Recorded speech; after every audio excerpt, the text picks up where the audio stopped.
Hola, me llamo Chuck Babylon y hoy te quiero hablar de un inmenso artista que nos demostró que se puede ser totalmente analfabeto y a la vez eximio pensador filológico, como pintaba James Castle.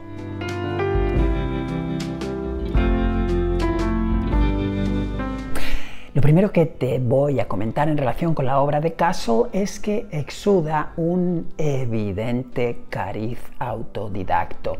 Sabemos, no tendríamos por qué saberlo, pero lo sabemos, que James Castle no tuvo formación artística canónica, académica, vale decir, y que fue un caballero que no tuvo contacto jamás, desde 1899 hasta 1977, este lapso de vida en la Tierra, no tuvo contacto, digo, con ningún amante del arte, con ningún connoisseur, ningún conocedor del arte y, por supuesto, con ningún coleccionista del arte. No vendió un solo cuadro, una sola obra, un solo montaje, una sola construcción, un solo libro de artista. Bien, de partida te comento esto porque lo vamos a necesitar. Satisfago tu curiosidad en relación con esta última proposición. ¿Por qué lo vamos a necesitar? Lo vamos a necesitar porque explica claramente su corpus artístico, que más en lo específico se remite a tres campos: dibujos, construcciones y libros de artista totalmente artesanales y manufacturados. Bien, esta tricefalia constituyó su corpus tipológico, el tipo de obras que James Castle creó.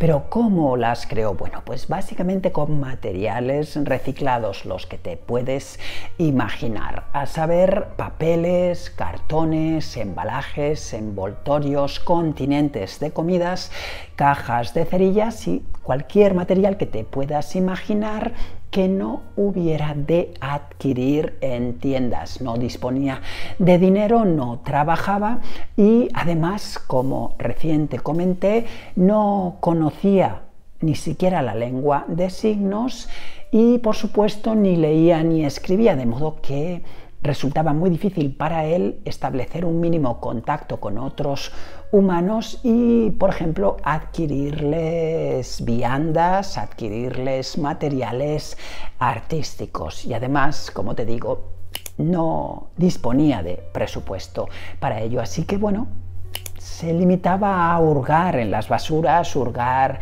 en las afueras de las tiendas y, sobre todo, tarde, noche, servirse de esos materiales descartados.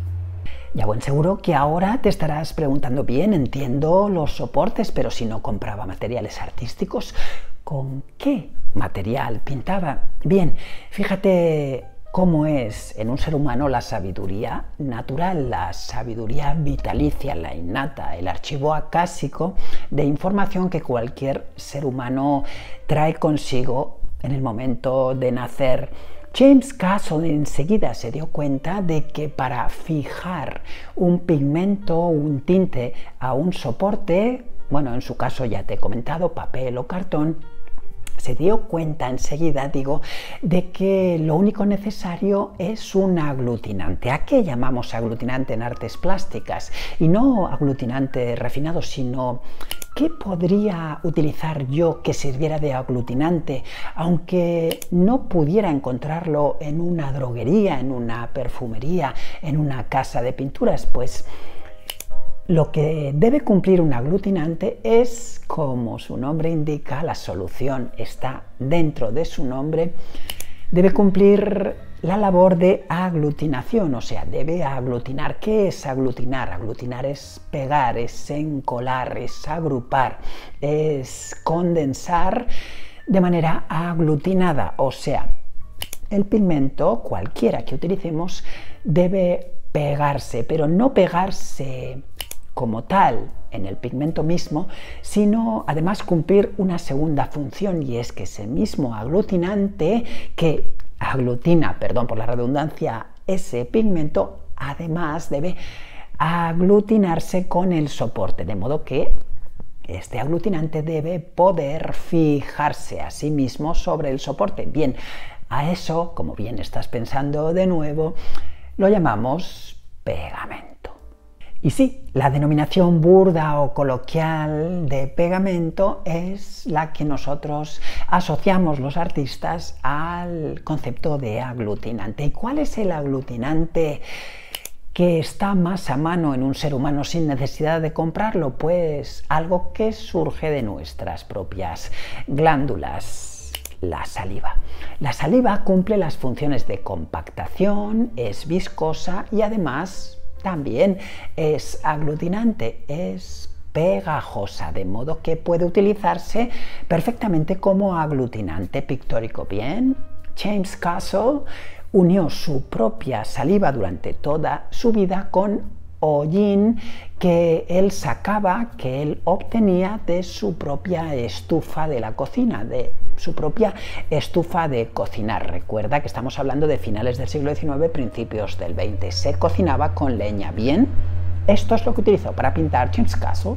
Ya te he explicado soportes reciclados, ya te he explicado esta pintura tan curiosa, tan heterodoxa, tan no normativa, y ahora te estás preguntando, bueno, ¿y cómo se aplica esta pintura sobre esos soportes reciclados si James Castle, como acabas de decir, Jack, no adquiría pinceles, brochas, lapiceros en tiendas de bellas artes? Bueno, pues imagínatelo de nuevo en este sentido, en este rango. Caminaba por su zona rural de Garden Valley y allí obtenía pequeños palitos de la naturaleza, pequeños manojitos de paja, pequeños manojitos de césped y, bien, mínimamente manipulados todos estos materiales naturales, confeccionaba sus propios pinceles, sus propias brochas y, por supuesto, utilizaba lo que los alemanes llaman Fingermalerei, pintura con los dedos. Colocaba esta saliva con este hollín convenientemente mezclados con sus propias manos. Bueno, entre palitos convenientemente tallados para conseguirles puntas, estos, digamos, precarios pinceles creados con paja y césped, y añadiéndole esta vertiente de pintura con los dedos, como suelen crear también los niños en muchas ocasiones, con sus propios dedos, las improntas de su propia piel, así James Castle creó todo su corpus artístico. Y seguro que de nuevo te surge otra pregunta, porque claro, es normal, es un tipo de actividad que cumple un montón de procesos no normativos, como recién te dije. Aún seguro que te surge otra pregunta. Bien, entiendo que con hollín y saliva se pueden crear obras, pero grisallas, obras que solo posean el negro, por supuesto el blanco de un soporte si es que ese embalaje que reutilizaba era blanco, y por supuesto toda la escala de grises que puede ir del negro al blanco, convenientemente diluyendo este hollín con mayor o menor cantidad de saliva. Bien, esto es correcto, pero ¿y si quiero utilizar color? ¿Cómo lo hago? Bueno, James Castle también encontró una solución a esto. Lo que hacía era empapar papeles de colores, dándose cuenta enseguida de que al empaparse el agua resultante, el agua residual, adquiría el tinte del colorante del papel y de esta manera pudo crear sutiles efectos de acuarela que, como te digo, provenían no de que él dispusiera de acuarela, sino que él, con muchísimo rigor y con muchísimo cuidado, casi un cuidado de hospital o de laboratorio científico, lo que hacía era guardar todos estos tintes naturales, digamos, todo este tinte que escupían los papeles en diferentes botes, y en cada uno de esos botes había un color específico. Bien,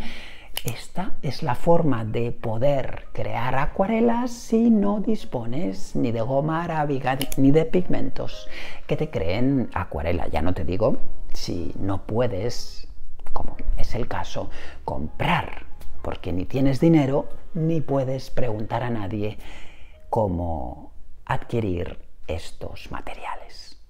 Bien, ya disponemos de todo de lo que dispuso James Castle, pero ¿al servicio de qué lo utilizó James Castle? Bueno, pues básicamente de interiores cotidianos, mundanos, de arquitecturas rurales de su querido Idaho, en donde estaba situada la casa agrícola en la que vivía junto a su familia, representaciones de ropa, le interesó muchísimo la vestimenta humana, representaciones de animales, humanos y no humanos, y por último, representación de caligrafías, de calendarios, de cualquier documento escrito. Fíjate qué curioso, una persona analfabeta demuestra un interés mayúsculo por todo lo que no puede descifrar. Bien, esta fue una búsqueda constante en la obra de James Castle. Ya solo me queda explicarte la intención morfológica que hay detrás de abordar estos motivos iconográficos. Bien, la intención de Castle era la siguiente: huir como de la peste del modelado de bulto redondo y en su lugar utilizar una infinita gradación de grises aplicados casi de manera continua, pero no opaca, dejando que estos grises respiraran. ¿Y de dónde sacamos estos grises? ¿De dónde los sacaba Castle? Pues de hacer caminar al intenso negro del hollín con saliva hacia el color del soporte elegido. Si era un folio recuperado, pues al blanco de ese folio. Si era a un cartón de embalaje, pues al color siena u ocre que suelen tener los embalajes comerciales o de empresas multinacionales. ¿Ves? Así, utilizando de esta forma tan precaria pero tan hábil todos estos procedimientos, Castle pudo crear uno de los corpus artísticos más conmovedores de la historia del arte del siglo XX. Y bien, esto en lo que atañe a su obra sobre papel y cartón, y fíjate que me cuido mucho de decir sus dibujos, porque para mí James Castle fue un magnífico pintor. No importa que pintase con hollín y saliva, para mí es exactamente igual que si hubiese tenido acceso a materiales, digamos, canónicos. Por eso no me gusta decir que James Castle creó dibujos, pero para entendernos a veces debo decirlo. Bien, aquí desdigo este pequeño entuerto. Reciente comenté la obra sobre papel y cartón. Y paso a las construcciones. ¿Qué son las construcciones? Bueno, son ensamblajes que creaba Castle utilizando nuevamente cartón, papel y otro tipo de materiales también parcos, también reciclados, también reutilizados. Básicamente hilos de coser y también cualquier tipo de rafia, cualquier tipo de hilo de algodón, cualquier tipo de hilo de lino, por supuesto, también reciclado y también reutilizado.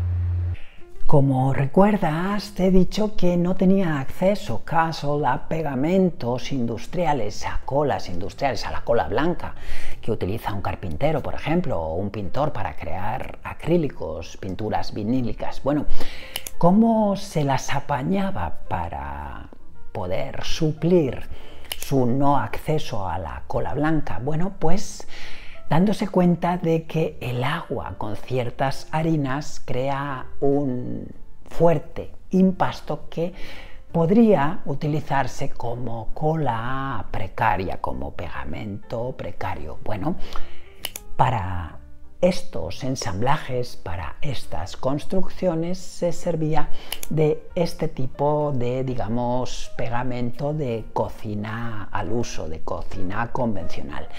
Bien, pero en realidad de lo que se servía básicamente era del hilvanado que utiliza cualquier modisto, cualquier modista, cualquier costurera, cualquier costurero.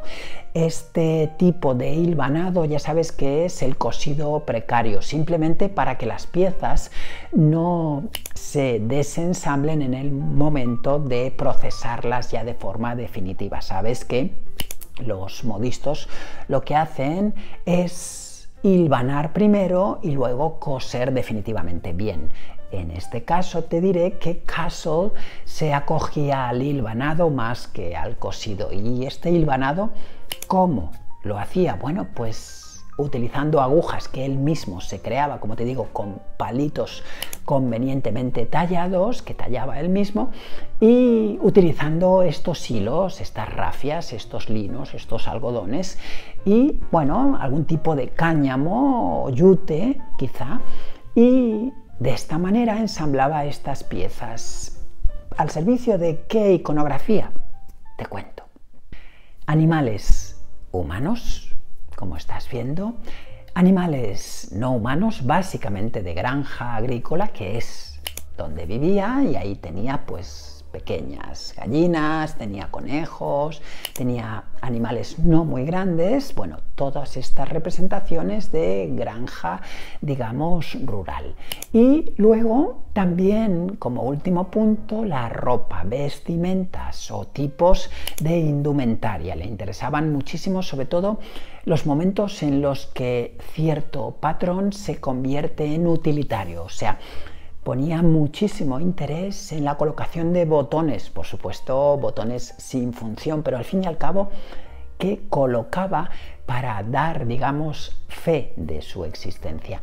También utilizaba efectos de origami, de papiroflexia, doblando estos materiales para crear diferentes efectos, por ejemplo, de solapamiento. En una americana, en una chaqueta, por ejemplo, de varón, las solapas se llaman así por algo, porque se solapan sobre el cuerpo troncal de la prenda. Bien, todas estas circunstancias le atraían muchísimo a James Castle.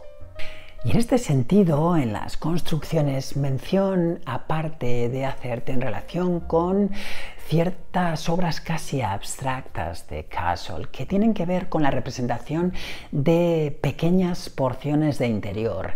A veces estas construcciones detallan, describen morfológicamente una ventana o un trozo de ventana, una puerta o un trozo de puerta. A veces describen incluso, tiene algunos ensamblajes de este tipo, enchufes, simplemente esa porción llamaba su atención. Y por último también a veces se detenía en cómo los papeles pintados, que se utilizaban muchísimo y ahora no tanto en los interiores de las casas, conversaban con los adornos de las arquitecturas interiores. Bien, todo esto constituía el ámbito de actuación de las ensambladuras, de las construcciones, de los ensamblajes de Castle.